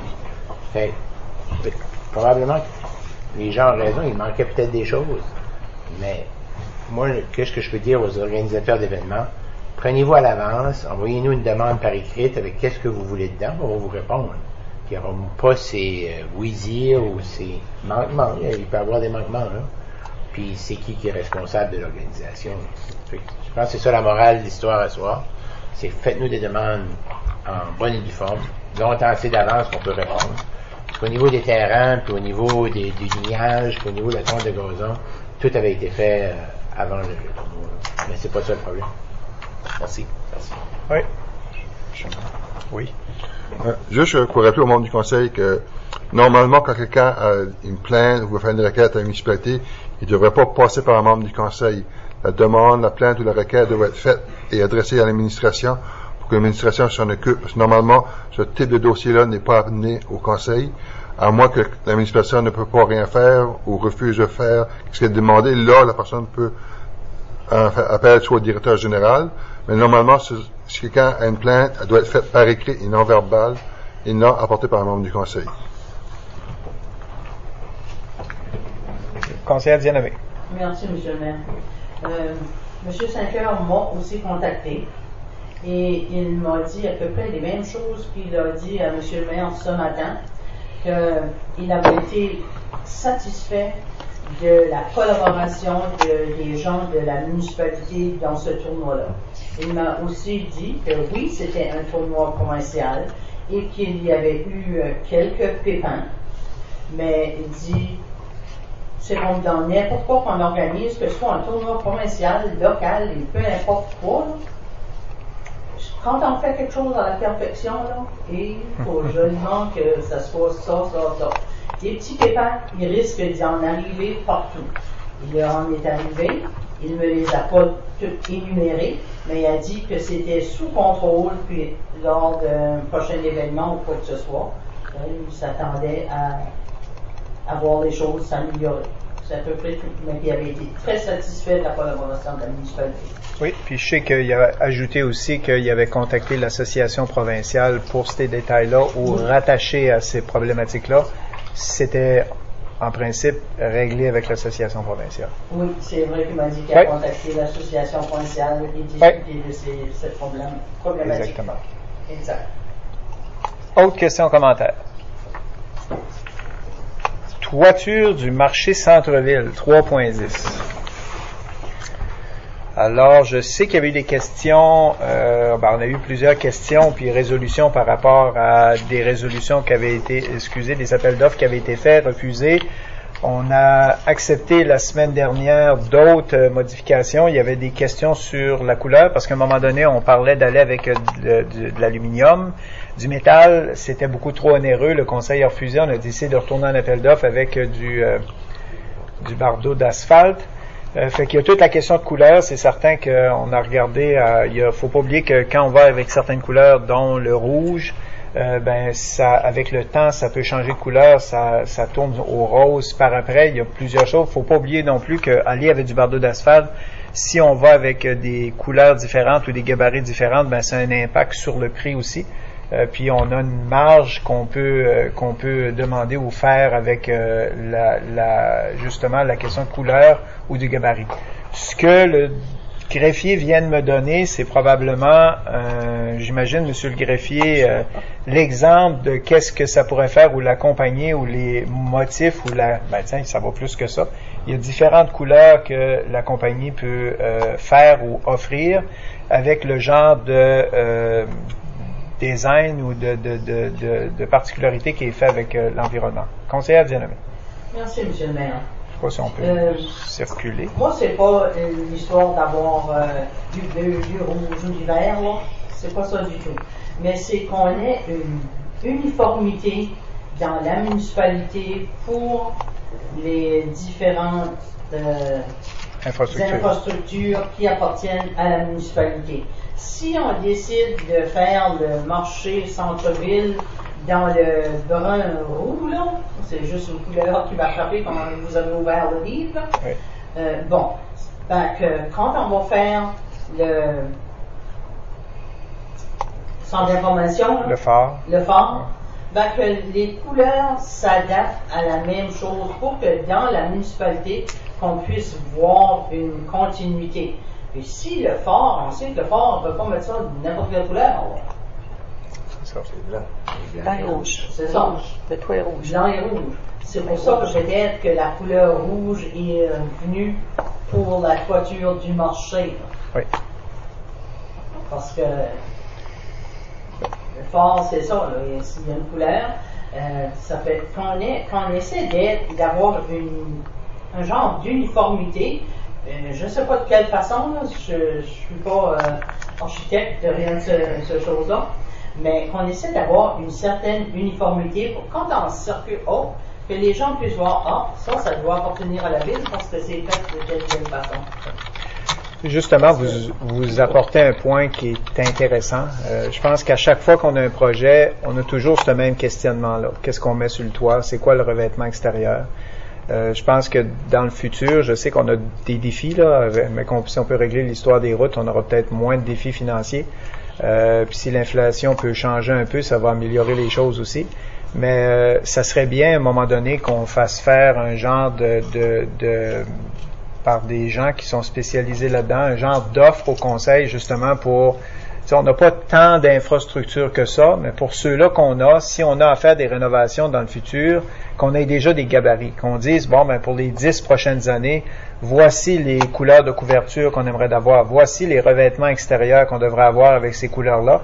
Faut pas oublier que des fois, on peut mettre des belles couleurs, puis justement, le DG me faisait le commentaire aujourd'hui, certaines belles couleurs sur l'infrastructure, et quand on vient à mettre de la publicité pour de l'information, pour des activités, ben la couleur qu'on a choisie sur le bâtiment, ben tu vois plus les couleurs de tes lettrages ou de ta publicité que tu fais. Ça fait que il y a des gens qui sont spécialisés là-dessus pour offrir qu'est-ce qui est la tendance actuelle ou la tendance des prochaines années, puis qu'on n'aurait pas besoin de se poser les questions. On aurait besoin de se poser les questions une fois pour dire, bon ben voici les couleurs de nos infrastructures les prochaines années. Fait qu'on va savoir que tous nos appels d'offres, ce qui va être présenté dans l'appel d'offres, c'est voici le genre de revêtement, le genre de couverture qu'on veut avoir. Ça fait qu'on n'aurait pas à se positionner sur chacune des rénovations qu'on va faire. On aurait déjà une vue d'ensemble des bâtiments. Je pense que ce serait de mise qu'on ait ça, avec toutes les autres arrêtés ou politiques qu'on devrait avoir pour améliorer l'efficacité. Exactement. Oui. C'est parce que moi, mon point de ce soir, c'est justement parce que là, on est en train de rénover. Là.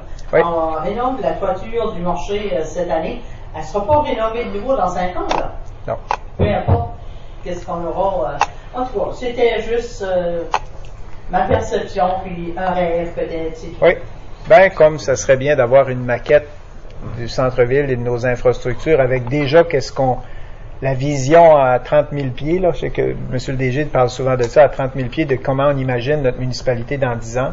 Fait qu'on n'aurait pas à se poser ces questions-là. On saurait déjà que à cet endroit-là, c'est ce qu'on aimerait d'avoir avec ces couleurs-là. Je pense que c'est pas juste un vœu pieux, je pense que ce serait une vision stratégique, puis une implication stratégique. Ça pourrait découler justement de notre plan stratégique avec les nouveaux projets qui vont venir. Ben, on pourrait avoir un gabarit de couleurs pour les prochaines infrastructures à venir. Puis ça éviterait ça. Tu sais, je disais justement au DG aujourd'hui, si on décide, on est dû à faire une rénovation majeure au marché. Puis si je me fie à ce qu'on avait planifié 2, 3 ans, 4 ans passés avant la salle de spectacle, on parlait d'au moins 500 000. Si on décide de faire tout le marché puis une rénovation majeure de 400 000, 500 000, si on change la couverture parce qu'on a changé nos couleurs pour les tendances, 20 000 ou 25 000 ne fera pas une différence beaucoup sur un demi-million. Fait que je pense que plus vite on va se positionner sur des couleurs d'avenir pour les prochaines infrastructures, ben, probablement qu'on n'aura pas ce défi-là ou cette inquiétude-là à chaque projet d'infrastructure ou de rénovation qu'on va avoir à faire. Ça pourrait faire partie des choses qu'on pourrait discuter, mais qu'on ait fini le budget en janvier-février 2023. On ne peut pas continuer de rêver si on a de l'argent. Ben, c'est important de rêver. Je pense que quand on arrête de rêver, c'est parce qu'on n'est pas loin des 4 planches. Là. Monsieur le maire, moi j'appuie Mme Diana, mais parce que j'ai la même opinion qu'elle. Oui. Quand je regarde ça, on dit que je ne suis pas ça beau. Alors, c'est parce qu'on a une idée déjà de tout ça. Merci. C'est jamais beau une couverture. C'est pas vrai. Monsieur le DG. Juste pour clarification, c'est certain pour cette année, on répond à des petits problèmes. Puis oui, on n'a pas toute la maquette complète qu'on aimerait avoir. Par contre, nous, on pensait d'aller dans le noir parce que justement, pour avoir les autres couleurs par après. Par contre, ce qu'on voit si vous choisissez d'autres couleurs, on ira avec votre choix. Mais je pense que c'est ça qui est le manque. On n'a pas l'uniformité. Puis même, à l'uniformité, ça ne veut pas dire qu'une uniformité, ça veut dire que tous nos bâtiments vont être la même couleur. Je pense qu'il faut regarder comment est-ce qu'on habille, surtout le marché. Puis, je regarde à les enseignes que tu peux mettre par-dessus pour justement que ça reflète un marché, que ce soit un gros blé d'Inde ou des enseignes comme ça. Fait qu'il faut pas que le bâtiment soit trop voyant ou trop, si tu veux, l'habiller avec de l'affichage pour attirer le monde. Malheureusement, en parlant de marché hier, on a perdu un marché au Nouveau-Brunswick dans le coin de Moncton, à Salisbury, qui a passé au feu. Fait que la seule chose, il y a une question de coût, parce qu'à chaque fois qu'on change de matériel, il va y avoir un coût supplémentaire, puis il faut prendre une décision pour aller de l'avant parce que ça commence à presser. Le problème avec le marché, c'est pas juste une question d'esthétique pour tout de suite, c'est une question qu'à chaque fois qu'il vente et qu'il mouille, le toit coule comme une passoire. En fin de semaine, il annonce, je sais pas, la queue du cyclone, je me rappelle pas le nom. Ben, dès qu'il y a du vent puis de la pluie, ben, ça coule. Fait que tout de suite, c'est que si on répare pas le toit, on va avoir des problèmes majeurs à l'intérieur dans la structure. Fait que c'est la particularité pourquoi qu'on est pressé de le faire. Fait que tout de suite, c'est, comme je dis, il faut le faire au plus vite. Puis après, ben, il va falloir peut-être qu'on se positionne comme conseil sur nos couleurs d'avenir. Ça, c'est certain. Oui. On fait la proposition. On va avec la couleur noire. Proposé par la conseillère Rita, secondé par le conseiller Guy. Autre question ou commentaire où on a fait le tour de la question conseillère bien-nommée? Cette question-là ne devrait pas être une décision du conseil. Ouais. Selon moi, ça devrait être une décision administrative. Là. Mais si on avait quelque chose, là, comme vous avez mentionné tout à l'heure, un guide, là, ben, ça serait vraiment plus simple. Là. Je ne veux pas dire que si le marché est blanc, le phare va être blanc, oui, que l'aréna va être blanche, la piscine va être blanche, c'est pas ça. Ouais. C'est d'avoir quelque chose qui fait un lien entre tout ça. Souvent, excusez-moi, M. le maire. Oui. Souvent, on appelle ça un style homogène. Ouais. Ça fait qu'il y a quelque chose sur chaque bâtiment qui nous relie. rappelle, c'est la ville. Ouais. C'est le bâtiment de la ville, c'est pas nécessairement toutes les couleurs pareilles. Un style homogène. Souvent au Québec, on voit ça pour des villes ou des nouvelles subdivisions, des styles homogènes. Ouais. C'est juste que les dernières années, c'est qu'on dirait qu'on est pris avec des infrastructures qui sont en fin de vie, des infrastructures qui sont en mauvaise condition, puis on est obligé de rénover par obligation, pas nécessairement parce qu'on envisage d'aller avec, comme je dis, avec des nouvelles couleurs, des nouvelles tendances. Je pense que ça serait bien, avant qu'on envisage peut-être d'autres rénovations majeures, de se positionner, peut-être comme je dis, mais quand on a fini les budgets, d'habitude, quand on arrive en janvier, février, en principe, si tout va bien, on a peut-être un petit peu plus de flexibilité, de regarder peut-être à embaucher quelqu'un qui viendrait justement présenter au conseil ces nouvelles tendances-là, qui nous donnerait un genre de portrait de nos infrastructures futures pour les 10 prochaines années. Puis à partir de là, on saurait quoi faire avec cette composante-là à chacune des rénovations. Puis on saurait quels détails donner à nos gens en appel d'offres pour offrir justement des designs qui représentent la volonté du conseil. Merci. S'il n'y a pas d'autres questions, prête la question. Ceux qui sont d'accord le signifient en disant oui. Oui. Ceux contre non, ça fait que monsieur le DG, ça sera noir. On est correct, monsieur le greffier? 3.11, le bail pour le centre communautaire de Benoît. Fait que vous avez une copie, je crois, qui a été remise par, je me trompe-tu, par monsieur le greffier. C'est ça. Je ne sais pas s'il y a des détails ou des particularités, monsieur le DG ou monsieur le greffier, par rapport au bail. J'imagine qu'il est présenté au conseil pour qu'on puisse apposer nos signatures, c'est ça? C'est que le bail actuel prend fin le 30 septembre. Okay. Donc, si le conseil est d'accord, on peut le ramener à la réunion du 26 pour le faire approuver par le conseil municipal. Proposé par le conseiller Yolande, secondé par la conseillère Rita. Question, commentaire? Commentaire, monsieur. Oui, conseillère Rita. La location, là, l'adresse qui est là, maintenant, c'est le centre de Benoît. Ce serait possible d'ajouter l'adresse du centre? Bon point. C'est noté, monsieur le greffier. Autre commentaire? Question, monsieur le maire? Oui, question. Je me posais la question, le comité du club de ski de fond sur Aubelan, est-ce qu'il y a eu chance d'avoir le document? Monsieur le greffier. C'est le même comme l'an dernier, monsieur? Le même? Le même. Puis donc, vous allez le rencontrer pour le présenter? Ou? Oui, pendant mes vacances, ils ont eu une copie. OK, c'est beau. Puis pour le réviser aussi, puis regarder ce qu'il y a des changements apportés. Puis on a commencé à travailler depuis les dernières semaines sur les servitudes pour le centre aussi, parce que les servitudes pour les pistes étaient échues. Puis il y a des nouveaux propriétaires aussi. Puis j'ai eu quelques discussions déjà là-dessus avec certains propriétaires, ça avance aussi. Merci. Oui. Autre question, commentaire? Sinon, on n'est pas de la question. Ceux qui sont d'accord le signifient en disant oui. Oui. Ceux contre non, adopté. On passe. Une question. Oui, pas de problème. Y a-t-il du travail, si le monsieur le maire a expliqué quand on implique des gens, ça coûte de l'argent, mais pour développer comme le fat bike, quelque chose qui se travaille à ce niveau-là, c'est juste ça va rester l'hiver, l'été aussi, là, monter de bain. C'est que non.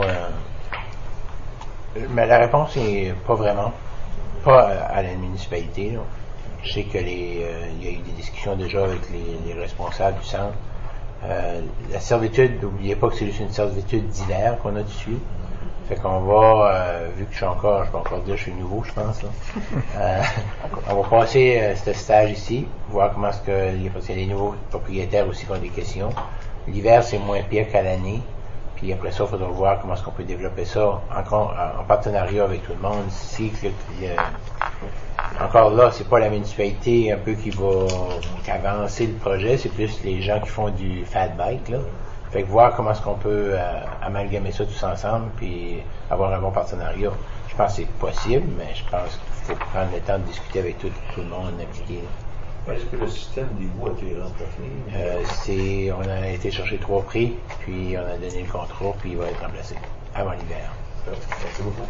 Ouais, peut-être juste mentionner, le faire du pouce sur la question, le fat bike, on peut aussi le faire l'hiver. Oui. La particularité, mais la particularité, c'est que les pistes sont différentes. Souvent, à des endroits qu'il y a du fat bike, c'est pas dans les pistes où il y a du ski de fond. Je suis certain que ça nécessite probablement d'autres pistes. Est-ce qu'on a une flexibilité avec ça? C'est parce que déjà, on a eu une particularité avec les servitudes, là. Fait que c'est toute la question des propriétaires aussi, là. Tout de suite, les attentes des propriétaires, c'est pour du ski de fond ou de la raquette. Fait c'est certain que si on développe quelque chose d'autre, ben c'est quelque chose qu'il va falloir qu'il soit fait là, avec le comité ou les gens qui sont responsables de faire les servitudes. Parce que ces servitudes, à moins que je me trompe, sont encore signées sur une base annuelle. Ça nécessite des coûts aussi au niveau de la municipalité. Là. Fait qu'il y a un regard à cet effet-là, monsieur le DG.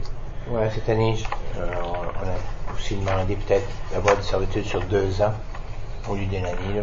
Il y a quand même des coûts toutes les fois qu'on fait ça. Sur ce, on passe à autre. Il y avait 4.1, c'était concernant l'entente pour l'utilisation d'équipements. C'est une entente que vous avez ajoutée, monsieur le greffier. Je vois que vous avez des particularités pour monsieur le DG par rapport à cette entente-là d'utilisation d'équipements. Je pense que c'était avec le club de ski de fond aussi. Celle-là? Juste pour information. Ouais. Juste pour information. C'est la même entente. C'est la même entente, puis il faut la renouveler. OK. Ça fait... une chose, c'est que, comme que j'ai dit tantôt, on espère l'année peut-être pour le 26, mais il faut quand même qu'on ait l'approbation du club sur au blanc pour dire que tout est correct, parce que je ne veux pas donner au conseil sans l'approbation du sur au blanc, parce que sinon, on l'amène tel quel au conseil, il y a des modifications, il faudrait ramener de nouveau. Là. OK. Donc, c'est plus pour information ce soir qu'on va vous ramener. Parfait. Vous aurez le temps de la lire aussi. Ouais. Je ne sais pas s'il y en a qui l'ont lu, si vous avez déjà des questions ou des commentaires. Non. OK. À suivre. 4.2, la question des ponts. Monsieur le DG ou moi? Monsieur le DG. Vous pouvez commencer. Vous pouvez commencer. Si j'oublie, vous finirez. Conseiller Aldine, oui. Oui. Moi, j'ai assisté à la première rencontre avec le comité. Monsieur le directeur, je me rappelle bien. Puis, la prochaine étape, c'était d'envoyer une lettre ou une demande, une discussion avec la ministre. Puis, je pense qu'après ça, il y a eu une deuxième rencontre. Puis, est-ce qu'il y a eu d'autres rencontres par après? Puis, juste résumer le résultat des rencontres. Oui, je sais que le conseil a tout reçu une mise à jour des rencontres. Il y en a eu 2 avec le comité justement qui faisait avancer le dossier ou qui avait des questions sur les 2 ponts. La première rencontre qu'on a eue, il y a certains scénarios qui ont été expliqués aux gens qui étaient assis autour de la table. Le premier scénario, ça comprenait de faire une rénovation plus tard du pont. Puis eux autres, ils vont par P725 ou 730. Fait que le pont ça se peut-tu, le chemin Godin, le pont de Rivière-du-Portage, celui-là, on parle d'un investissement de tout près de 4 millions, je pense, c'est 3,7 millions. Il parle qui serait probablement pas fait tout de suite. Ils ont fait certaines statistiques au niveau de tous les ponts qu'il y avait à faire au niveau de la province. Ils en ont partout. Il y a l'option de le rénover, ça fait que c'est certain que si le groupe allait avec cette option-là, ben fallait s'attendre que ça se ferait pas demain matin ou dans les prochaines années. On parle la planification qui a été faite au niveau des ponts a déjà été faite pour les 3 prochaines années, fait qu'on parle au-delà de 3 ans. Il y a une proposition qui a été faite pour rénover le pont placer un pont temporaire. Et on parlait pas encore là, du pont de Haut-Rivière-du-Portage. C'est certain que cette option-là était de moindre coût. Je pense que c'était une question de près de 2 millions au lieu de 4, à peu près la moitié des coûts. Il y avait une option où ce qui transférait le pont de Haut-Rivière-du-Portage à la municipalité pour devenir un pont pour marcheurs. Fait que ça, c'était les options. Fait que dans les 3 premières options qui avaient été présentées, c'est 3 ou 4 qui tournaient pas mal autour de ça. Ça a été refusé à cette première rencontre-là par le groupe qui était là. Fait qu'on a demandé, ils ont demandé justement au gouvernement de revenir avec une autre option. Ça fait qu'ils sont revenus avec une autre option, une 5e option, ou je sais pas comment est-ce qu'ils l'appelaient, 3.2 ou 2.5 là. Cette option-là, c'était de considérer de garder le pont à une voie dans le chemin Godin et de faire un pont une voie sur le pont de Haut-Rivière-du-Portage. Fait qu'il y aurait 2 ponts à une voie. Fait que c'est certain que les gens n'étaient pas nécessairement contents. On aurait aimé probablement d'avoir une rénovation complète du pont Godin avec une rénovation complète et une rénovation du pont de Haut-Rivière-du-Portage.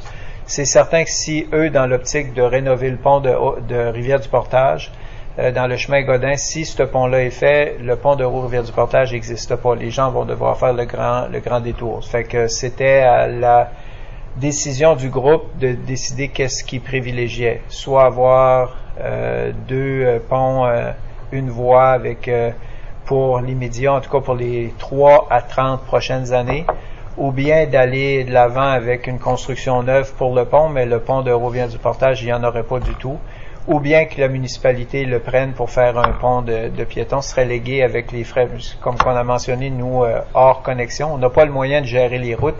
Comment on va avoir le moyen de prendre ou commencer à prendre des ponts. Fait que c'est les offres qui a été faites. Ça fait qu'avant ce qui a été entendu par le groupe, c'est qu'avant d'accepter quelque chose, eux ont préféré de prendre les 5 options, d'aller au public. Fait qu'ils vont revenir, le groupe, présenter au public les options, les 5 qui ont été faites. Le député local s'est engagé à y participer puis à de faire les explications. Je sais qu'il y a des photos qui ont été prises, des tableaux qui ont été présentés. Ça fait qu'eux préféraient de retourner à la population, de les aviser, de revenir après ça, soit avec la province ou revenir avec la municipalité pour que la municipalité, ou dépendamment de qu'est-ce qui sera entendu avec le groupe, soit responsable d'aviser le gouvernement de la démarche ou de la solution envisagée ou de la décision qui a été prise. Fait que dès qu'il va y avoir un retour sur l'appel public ou la décision publique, ben, j'imagine qu'on va faire partie de l'information. Ça fait que j'imagine qu'il y a des gens, comme vous avez mentionné, qui ont participé à la première rencontre, que la population sera invitée, puis les gens pourront assister pour voir justement, puis il y a certainement les journalistes qui vont être invités aussi pour entendre ce qui a été proposé, puis justement entendre les revendications ou la décision de la population versus qu'est-ce qui est offert par le gouvernement. Juste une question au niveau de la logistique. Est-ce qu'on aura un représentant du ministère du Transport à ces rencontres-là? Pour expliquer qui va expliquer les fameux... Ça n'a pas été demandé. Peut-être que ça peut être demandé par après. Je sais tout de suite que nous, on était là au niveau de la municipalité pour assister à la rencontre. La rencontre a été, comme il y avait le député, il y avait les gens qui représentaient le groupe. De l'autre côté, il y avait les représentants de Bathurst au département. Il y avait la ministre des Transports qui faisait partie, puis il y avait certains autres fonctionnaires du gouvernement qui étaient là. À un moment donné, il y était 4-5, je pense, du gouvernement. En plus avec le département de Bathurst, qui était pour présenter aux gens la situation. Ça fait que j'imagine que quand ils vont faire des contacts avec la population, c'est eux qui vont décider s'ils ont besoin de quelqu'un pour venir présenter. Mais les détails étaient quand même clairs, les tableaux étaient très simples. Il y avait, ça pouvait représenter 2 diapositives. Ça, c'est très facile à expliquer. Ça fait qu'à partir de ce que le comité va décider, on composera avec. Merci. Oui. Nous, on voulait pas décider à leur place. On leur a vraiment laissé le libre choix, puis on préférait de retourner à leurs citoyens avant de nous revenir avec une réponse. C'est un comité qui est bien rodé, puis je pense que c'est des gens qui est très intelligents pour prendre le temps de trouver des solutions. En tout cas, ils ont passé le message très clair au gouvernement. Ça, je peux vous garantir. C'est sûr de ça. D'autres questions ou commentaires? Sinon, 4.3, conseiller Yolande, ça concernait le projet de Pont-Landry. Pour le pont, le projet de Pont-Landry, il y a finalement eu le hockey de Roy et le hockey de la province. On a eu, ça tombe bien, mais ça tombe mal. J'ai vu que je reviens d'une petite absence. J'ai tout dans mon ordinateur, mais pas ici. Puis j'ai parlé à M. Melvin aujourd'hui, justement pour lui dire, je vais te parler demain. Puis, fait qu'on va, dans la prochaine rencontre, je pourrais vous amener un update, parce que on a justement eu des pourparlers au ministère de Transport. On avait fourni au ministère de Transport ce qu'il voulait, mais j'ai pas la décision, qu'est-ce qui est revenu. Mais juste pour vous dire aussi que le comité organisateur a rencontré quelques propriétaires, puis je pense qu'ils ont commencé une discussion. Fait que, mais je peux pas vous donner de mise à jour à soir, mais je vais vous en amener une la prochaine fois. Parfait. Merci. D'autres questions par rapport à ce dossier-là? Non. 4.4, Kaina, je pense que c'était Mme Thérèse. Oui, justement, c'est pour vous aviser que j'ai assisté à une réunion le 21 de septembre à Shippagan avec ces gens-là, qui étaient le conseil d'administration. J'ai beaucoup appris. Et ma prochaine rencontre avec vous autres, que je vais avoir, je vais avoir surtout le rapport qu'elle avait fait et de toutes les sorties qu'ils ont fait dans la péninsule acadienne. Parce que les autres, leur mandat, c'est vraiment de réunir ces gens-là de chaque région, mais avec les nouveaux arrivants et des gens, nous autres même, là, de participer. Alors à Tracadie, j'ai vu qu'il y avait plusieurs fois qui sont venus. Mais elle dit qu'elle avait besoin d'aide parce qu'ils ont des budgets. Mais par exemple, on a participé à Saint-Isidore, nous, on a vu qu'ils ont eu ça pour rien, la salle, puis tout ça, puis elle m'a fait part qu'elle apprécierait que si que la ville pouvait nous aider un peu, à eux, ils viendraient nous aider à partir le cagnard avec les gens, puis tout ça. Mais elle dit qu'à Tracadie, ils sont venus quand même, ils ont toujours payé le cotisation, la salle, le ci, le ça. Puis on n'a jamais été au courant de rien. Là. Ça fait que, mais c'était très intéressant. Puis le conseil d'administration, il manquait du monde, mais ils sont prêts à nous aider. Puis ils ont des beaux budgets, mais c'est les demandes de vêtements, de misère quand ils arrivent ici avec rien. C'est ça qui était touchant là. Parce que les autres, ils ont même fait un point puis dire, nous autres, on vend pas $3 quelque chose, on le donne. Ça fait que les gens à Shippagan, surtout, participent beaucoup dans ça. Alors, pour le moment, c'est ce que j'ai à vous dire. Et puis, j'aurai aussi la liste. Ça va nous dire les activités qu'ils ont fait ici. Parce qu'ils sont occupés de nous autres quand même. Merci. Merci. Je sais pas s'il y a des questions, commentaires. Sinon, 4.5, poubelle WA Lausier. Conseillère Rita. Merci, M. le maire. L'année passée, on avait discuté au début, quand l'école commençait, pour faire des poubelles avec la partenariat de la WA Lausier, en charpente. Quand même qu'on fournirait le toit, parce qu'il y a des cours de charpenterie à l'école. Ça fait que le printemps prochain, on pourra avoir des très très belles poubelles tout le long de la rue principale, même sur la demande de M. Guy, par la Pointe-à-Rouleau et Chaille. Si on se prend de bonheur assez, je pense que le projet va les intéresser. Ça fait, je demanderai à M. le DG de communiquer avec la polyvalente. Merci. Autre commentaire, question? Et est-ce que ça prend une directive? Non. Si vous jugez à propos, c'est certain. Si tu dis pas besoin. Ouais. Ouais. C'est certain qu'à partir de la discussion que M. le DG va avoir avec la polyvalente, on va revenir avec des détails, surtout au niveau de l'implication financière, qu'est-ce que ça représente. C'est certain que eux, habituellement, pour avoir fait déjà des travaux dans le passé avec les polyvalentes, ça coûte rien au niveau de la main-d'œuvre parce que eux fournissent les jeunes apprentis. C'est plus au niveau des matériaux utilisés, c'est là que souvent les écoles ont de la difficulté avec les budgets. Ça fait que dépendamment de qu'est-ce qu'on voudrait avoir, qu'est-ce que ça implique comme matériaux, ben à partir de là, M. le DG pourra revenir pour dire, bon, ben ça représente, exemple, je sais pas, 2000 $ en matériel. Est-ce que on a les dispositions, est-ce qu'on a une volonté du Conseil d'aller de l'avant? Fait que le Conseil pourra se positionner à cet effet-là. Ouais. Monsieur le maire, oui. Un petit commentaire, peut-être oui. Impliquer nos commerçants dedans, puis faire une publicité pour eux autres aussi. Oui. On a plusieurs quincailleries qui vont les voir. Oui. C'est quelque chose, je sais qu'on a, je ne sais pas si vous avez vu l'information, je sais que ça a commencé à être diffusé, il y a des nouveaux directeurs généraux qui a été nommé avec la Chambre de commerce, il y a une nouvelle adjointe administrative aussi, fait que peut-être en collaboration avec la Chambre de commerce, puis la municipalité, puis la polyvalente, ça pourrait faire un projet communautaire. Puis à partir de là, ben, ce serait plus facile au lieu que M. le DG passe les entrepreneurs, ben qu'au niveau de la Chambre de commerce, eux soient en mesure d'établir les contacts.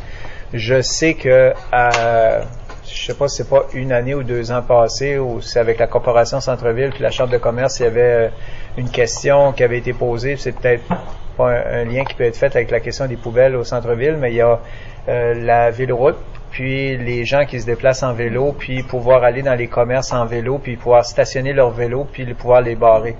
Fait qu'il y avait une volonté comme ça fait que peut-être avec la Chambre de commerce, la municipalité, puis il y a peut-être des entreprises locales qui pourraient aider ou solliciter, mais ça fait partie des services offerts qui, en tout cas, qui peut être attrayant pour certaines personnes. Merci. Oui. Commentaire, conseillère Diana-May, oui. Quelques années passées, on a eu justement un projet que des étudiants avaient été impliqués. Les poubelles qu'on a maintenant, qui sont peinturées de différentes couleurs, qui recouvrent les poubelles actuelles, ont été faites et peinturées par les étudiants sur des projets de ce genre. Oui, je pense qu'il y avait même un caractère artistique, je pense qu'il y avait dans le cours d'art, puis de charpenterie, je pense que c'est un mélange de certains départements. Des fois, c'est une question de donner aussi l'occasion à nos futurs ouvriers de se faire une main avec la charpenterie ou les choses artistiques. Je ne sais pas s'il y a d'autres questions ou commentaires. Ça fait le tour de ce qu'il y avait à l'ordre du jour pour la question publique. Nous, on doit poursuivre avec certains points à huis clos. Ça fait qu'on remercie les gens qui se sont déplacés. On remercie les auditeurs en ligne. On s'excuse pour les problèmes techniques. La dernière réunion, c'était le vidéo. Là, aujourd'hui, c'était, semble-t-il, le son. On va essayer de rétablir la situation puis d'éviter des problèmes dans le futur. Merci beaucoup. À la prochaine. Je crois que la prochaine, c'est une ordinaire, Monsieur le greffier, lundi prochain. Le 27, c'est tout ça? 26? 26. Alors, merci. Bonne réunion. Bonne soirée. 6h30. Ah. Oui. Est-ce que je dois avoir une résolution Oui. Je dois avoir une résolution pendant le Oui. Je voulais juste dire bye tout le monde. Merci. Fait que là, ça nous prend une résolution proposée par la conseillère Diana-May, secondée par la conseillère Rita, qu'on quitte pour le huis clos. Questions, commentaires? Sinon, ceux qui sont d'accord le signifient en disant oui. Ceux contre non, adopté.